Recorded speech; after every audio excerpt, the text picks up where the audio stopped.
वृंदा कैसे बनी तुलसी। पौराणिक काल में एक लड़की थी, नाम था वृंदा। राक्षस कुल में उसका जन्म हुआ था।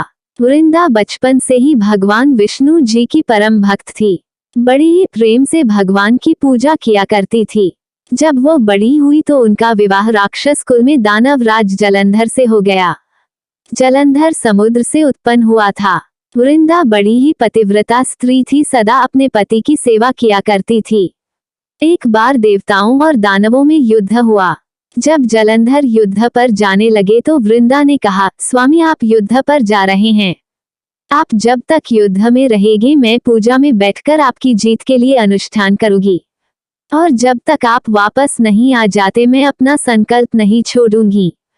जलंधर तो युद्ध में चले गए और वृंदा व्रत का संकल्प लेकर पूजा में बैठ गई। उनके व्रत के प्रभाव से देवता भी जलंधर को ना जीत सके। सारे देवता जब हारने लगे तो भगवान विष्णु जी के पास गए। सबने भगवान से प्रार्थना की तो भगवान कहने लगे कि वृंदा मेरी परम भक्त है, मैं उसके साथ छल नहीं कर सकता। पर देवता बोले, भगवान दूसरा कोई उपाय भी तो नहीं है, अब आप ही हमारी मदद कर सकते हैं।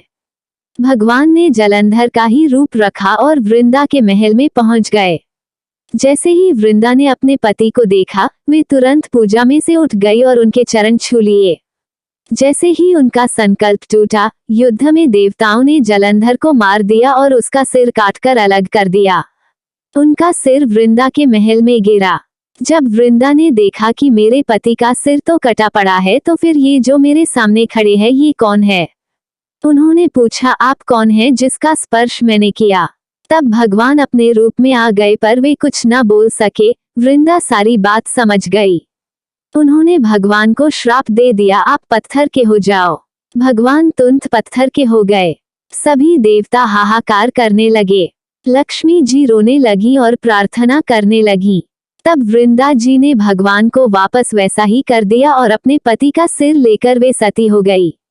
उनकी राख से एक पौधा निकला।